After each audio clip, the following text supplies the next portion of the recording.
आज आपण बघणार आहोत उंबराची भाजी। सुपारीच्या आकाराने मी ही थोडी उंबरं दिली आहेत, ती आपण स्वच्छ धुवून घ्यायची आहेत। धुतल्यानंतर आपण ती कुकरला शिजवायची आहेत। त्यासाठी मी कुकरमध्ये थोडंसं पाणी घेतलंय, उंबरं टाकून घेणार आहे आणि त्यानंतर 4 ते 5 शिट्ट्यांमध्ये ही उंबरं शिजवून घेणार आहे। आपण ह्याच्यामध्ये थोडंसं मीठ पण घालायचं आहे उंबरांमध्ये शिजवतानाच, म्हणजे त्याला छान चव येते। ही उंबराची भाजी खूप खायला चांगली असते, त्याने गुडघेदुखी कंबरदुखी होत नाही। त्याच्यामुळे वर्षातून 1-2दा तरी आपण ही भाजी खाल्ली पाहिजे।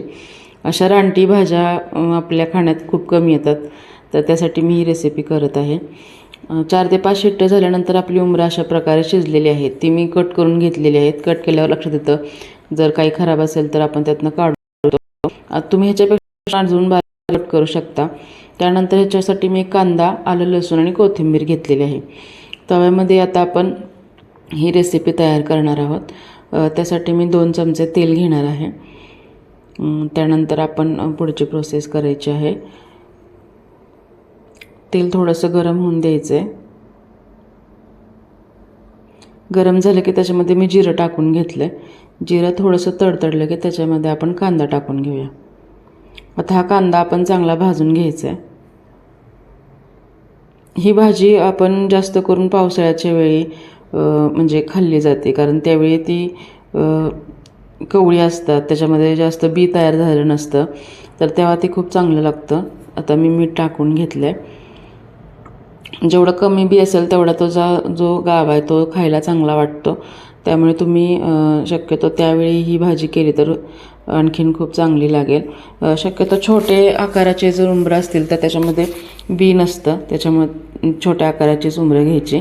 त्यानंतर मी त्याच्यामध्ये आलं आणि लसूण टाकलेलं आहे, ते मी थोडंसं ठेचून घेतलेलं आहे। त्यानंतर आपण ह्याच्यामध्ये आता जिरेपूड टाकतो आहे। त्यानंतर हळद, त्यानंतर थोडासा मी ह्याच्यामध्ये गरम मसाला टाकला आहे। आता हे सगळं आपण मिक्स करून घेऊया।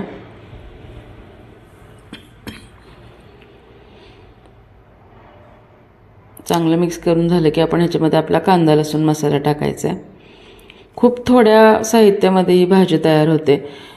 तुम्हाला पाहिजे असेल, म्हणजे जर तुम्हाला असं मुलं खात नसतील वगैरे, तर तुम्ही त्याच्यामध्ये आपण जे वाटण तयार करतो, आलं लसूण कांदा वगैरे खोबरं, तसं वाटण करून जरी ह्याच्यामध्ये टाकलं तरी ही भाजी खूप छान लागते।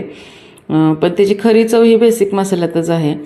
त्यानंतर आता हे आपण 4 ते 5 मिनटं चांगलं परतून घ्यायचं आहे। जेवढं तुम्ही चांगलं परतून घ्याल, भाजी तर शिजलीच आहे, पण जेवढं तुम्ही चांगलं परतून घ्याल तेवढी त्याला चव चांगलं लागते, सगळा मसाला एकत्र होतो।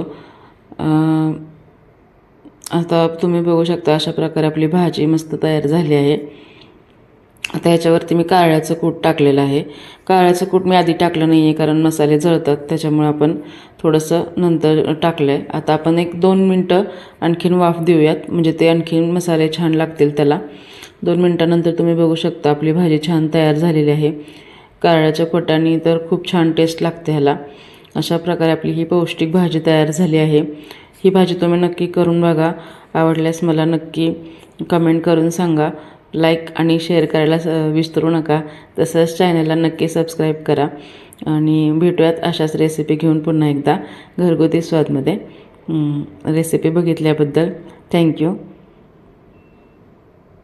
खूप छान भाजी तयार झाली आहे, तुम्ही बघू शकता। छान परतून घेतले की असा मस्त त्याला रंग पण येतो आणि भाजी पण खूप छान लागते। ही भाजी तुम्ही भाकरीसोबत, ज्वारीच्या, नाचणीच्या, बाजरीच्या कोणत्या पण भाकरीसोबत खाऊ शकता। मुलांना अशा नवीन भाज्या, जेणेकरून त्यांना नवीन नवीन भाज्या जर ट्राय करायच्या असतील तर ही एक भाजी ऑप्शन चांगला आहे। नक्की ट्राय करा। रेसिपी बघितल्याबद्दल थँक्यू।